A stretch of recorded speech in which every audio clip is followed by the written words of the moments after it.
इस टीटीपी को सींचने का काम पाकिस्तान ने किया, और न केवल टीटीपी को बल्कि आज जो अफगानिस्तान की सत्ता में तालिबान कब है, उस तालिबान के तमाम शीर्ष लोग जो हैं वो पाकिस्तान में खुले घूम रहे थे। ये पब्लिक डोमेन में बातें हैं। और अफगानिस्तान में किस तरीके से अमेरिका जो है वो एक तरफ जहां युद्ध में इन्वॉल्व था, तो वहीं पाकिस्तान तालिबान को भी सपोर्ट कर रहा था, अमेरिका से भी वो तालिबान को ही और आतंक को ही खत्म करने के नाम पर पैसा ले रहा था। ये पूरी कहानी पूरी दुनिया जानती है। टीटीपी किस तरीके से इतना बड़ा थ्रेट हो गई, जरा ये आप इलैबोरेटली बताएं। सर आपकी आवाज अनम्यूट कर लीजिए sir. Sorry. Yes yes, now you are audible. Chandan, TTP जो है वो एक ऐसा संगठन है जिसको कि पाकिस्तान ने खुद खड़ा किया, और खड़ा करने का अर्थ ये नहीं है कि सिर्फ उनको ऑर्गेनाइज किया था। उन्होंने पाकिस्तान के इस्लामिक स्कूलों में, मदरसों में शिक्षा प्राप्त करी है, पाकिस्तानी सेना से उन्होंने ट्रेनिंग प्राप्त करी है, दारुल उलूम हक्कानी तक के में जाकर के उन्होंने रेडिकल इस्लाम की पूरी इस्लामी ट्रेनिंग पाई है। आप देखेंगे कि ये जो 2021 में सत्ता परिवर्तन हुआ, उस समय एक बहुत बड़ी उम्मीद जागी थी कि शायद तालिबान जो अब वहां पर सत्ता में काबिज हो गए हैं, वो तहरीक तालिबान पाकिस्तान को कंट्रोल करने में उनकी मदद कर सकें और शायद उनके ऊपर कंट्रोल कर सकें। लेकिन तहरीक तालिबान पाकिस्तान का जो उद्देश्य है वो ना केवल डूरंड लाइन या अफगानिस्तान पाकिस्तान के बीच का इलाका है, लेकिन उसके अलावा खैबर पख्तूनख्वा में क्या हो रहा है, बलोचिस्तान में क्या हो रहा है, उन सब चीजों को मैंने थोड़ी देर पहले बताया था। एक जॉइंट कैनवस पे वो उसको देखते हैं। इसके अलावा चंदन, में एक और बात आपको बताना चाहता हूँ। इस जो एरिया है सेंट्रल एशिया और अफगानिस्तान, पाकिस्तान और ईरान का, ये एक बहुत बड़ा ड्रग ट्रैफिकिंग का सेंटर है। इसको गोल्डन क्रेसेंट या गोल्डन ट्रायंगल के नाम से भी जानते हैं। इसकी वजह से क्या है कि जो inter operability Pakistan, Afghanistan, Iran, Pakistan और कुछ सेंट्रल एशियन, उज्बेकिस्तान या ताजिकिस्तान, कुछ इलाकों में इतनी आसान, इतनी जबरदस्त है कि उसको उसी टेरेन का लाभ उठाते हुए ये जो दहशतगर्द जिनको कि पाकिस्तान दहशतगर्द कहता है, मेरे हिसाब से वो दहशतगर्द शायद उतने नहीं है जितने की वो समझाने की कोशिश करता है, वो आसानी से इस टेरेन के ऊपर हरकत कर सकते हैं। एक और बात आपके दर्शकों को समझनी आवश्यक है कि क्या ऐसी चीज है जो कि तालिबान को इस इलाके में एक बहुत जबरदस्त लड़ाका बनाती है और उनको एक बहुत बढ़िया एडवांटेज देती है, वो वहां की टेरेन है। अगर आप देखेंगे जो टेरेन पेशावर से जलालाबाद तक जो रास्ता है, जो टेरेन है, बहुत जबरदस्त माउंटेनस टेरेन है, बहुत कठिन पहाड़ी है, वहां पर जंगलात हैं, वहां पर हाई एल्टीट्यूड एरियाज हैं।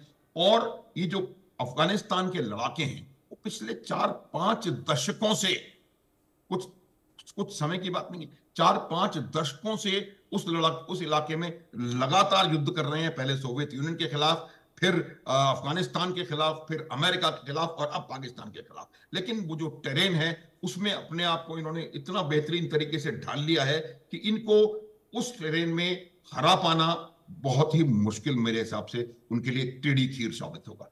एक और इतिहास अगर हम देखें तो आप ये पाएंगे कि इतिहास में आज तक किसी ने भी अफगानिस्तान में, चाहे वो अंग्रेज हो, चाहे वो मुगल हो, चाहे वो कोई भी हो, उन्होंने अफगानिस्तान को कहीं भी मात नहीं दी किसी भी लड़ाई में। तो ये एक उसकी वजह यही है कि वो अपने इलाके के एक्सपर्ट्स हैं। तो ये जो टीटीपी को तबाह करने की बात पाकिस्तान कर रहा है, मुझे लगता नहीं है कि वो संभव होगा।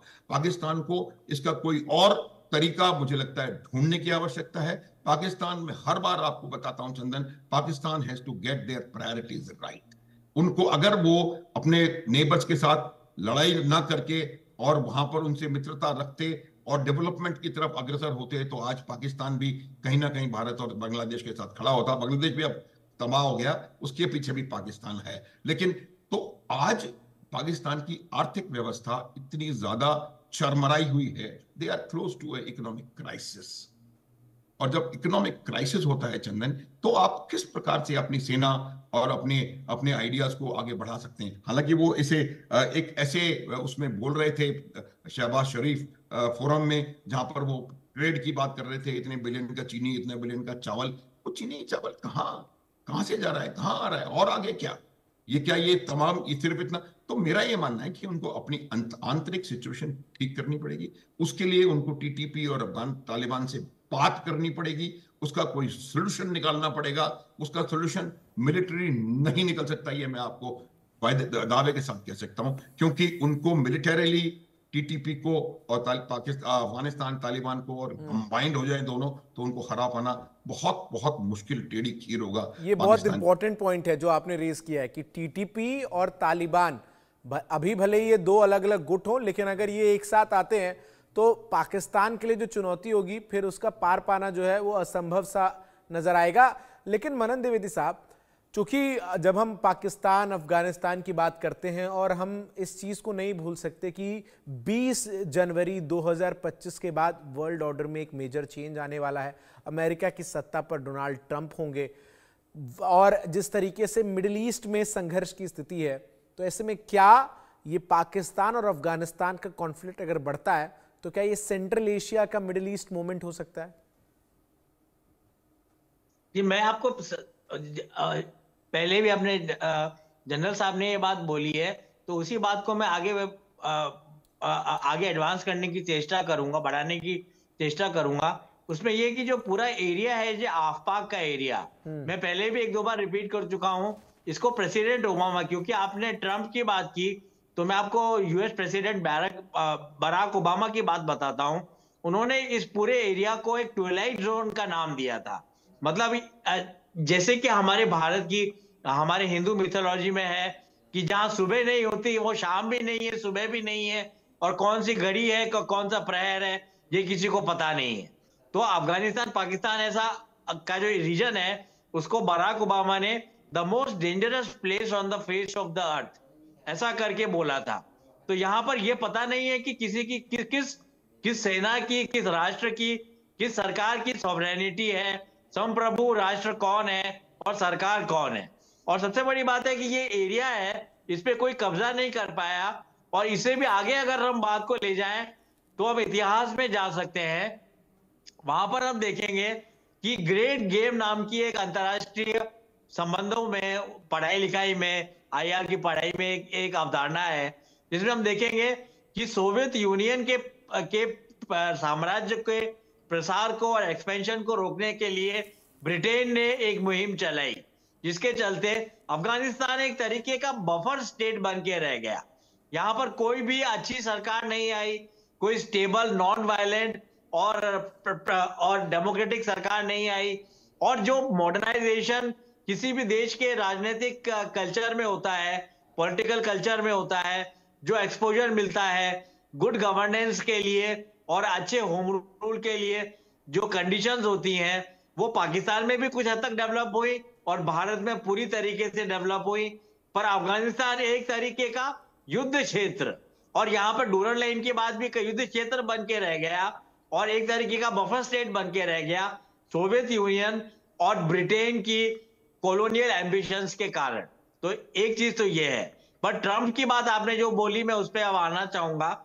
वो ऐसा है कि ट्रंप अभी कुछ ऐसी बातें कर रहे हैं पनामा को लेकर और मैक्सिको और कनाडा को लेकर, उनकी बयान आए और ऐसी भी बातें कर रहे हैं कि वो इंटरवेंशनिस्ट बन जाएगी अमेरिकी सरकार अब 20 जनवरी के बाद, जब से प्रेसिडेंट बनेंगे डोनाल्ड ट्रंप।